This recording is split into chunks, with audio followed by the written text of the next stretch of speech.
Hi, welcome to Thanatology Thursday. It's a beautiful snowy day here in Ottawa, Canada, on the unceded Algonquin Anishinaabe people's lands. And as a white-bodied woman whose ancestors settled here from European roots, I try and do my part. Sometimes it feels very small and insignificant, but I do try and do my part to acknowledge all of the harm caused by often by white-bodied people who settled and claimed land and territories that was not theirs to claim. And in my my grief practice as a certified thanatologist and grief doula, I have come to understand and be in awe of Indigenous peoples and their relationship with the land.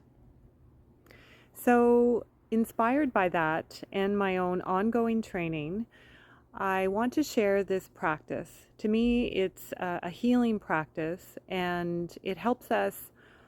It helps us make the room for polarities, for seemingly opposite ideas or values, and to be able to allow more space within us to hold all of it.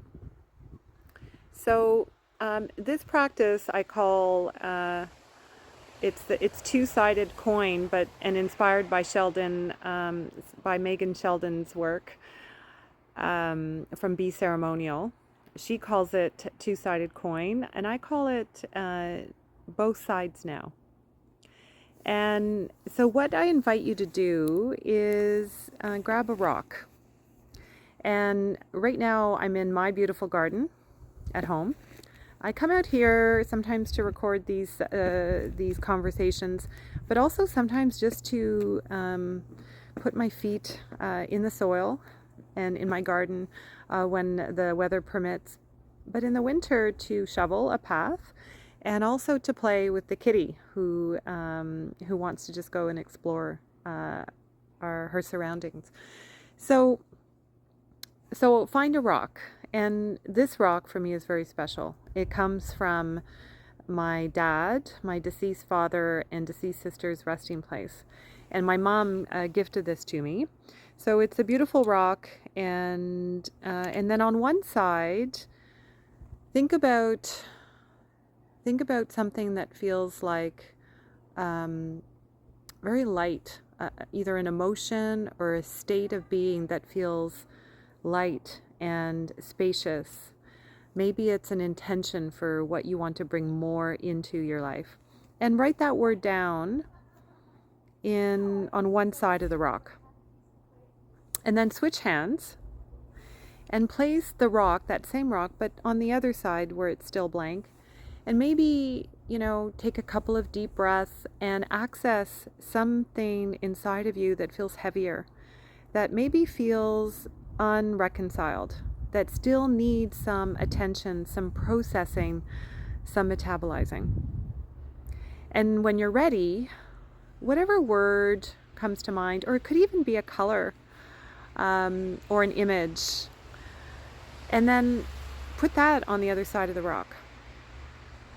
So on one side for me, when I was reflecting on what feels true for me right now, what feels lighter, I wrote the word serenity.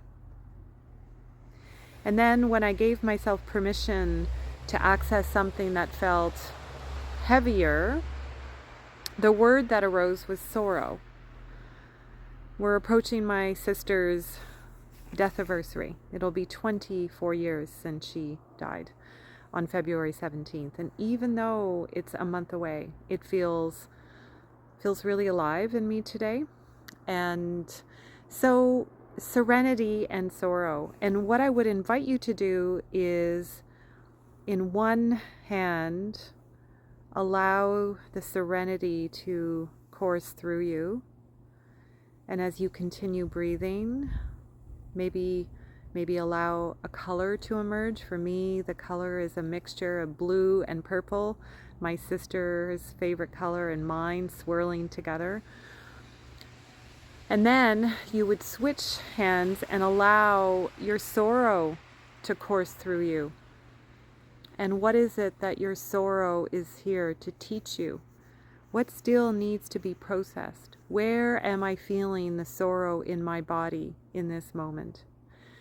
For me, it's often right here near my throat chakra, where for so long I told myself that I needed to silence my grief, that I needed to present a version of myself that was brave and strong, which really meant that I was just disavowing the full expression of my grief. So as you toggle this rock between serenity and sorrow, notice what arises in you as you allow both of these experiences to be true, not privileging one over the other, just allowing both of them to be manifested inside of you at the same time. And this practice can take a little bit longer. You might want to find a comfortable seat and just, do a little meditation beforehand, or recite a piece of poetry beforehand, whatever feels right for you. And then sometimes you can do it when you're on a walkabout, right? When you're walking or running in your version of your healing woods. Often our bodies recognize movement and touch and breath. That is the way we communicate that we're safe to our bodies. And so when you feel inspired, and if you're sensing that your grief is arising in you, allow that experience to unfold. Maybe notice if there's a rock or a piece of wood or something that you can turn over, and on one side acknowledge the pain, and then on the other side acknowledge what feels lighter, more hopeful. And then see what happens. Maybe journal in your grief journal if you have one. If you don't, I highly recommend it. And then I'd love to hear from you. This allowing, this inviting of all of us to be witnessed, to be celebrated, to be held, is what Rumi says in his beautiful poem, The Guest House, right? He's inviting us to welcome it all in. And that's my invitation to you on this beautiful, snowy Thanatology Thursday. So, you know the drill. From me to you, when we do this grief work, it works.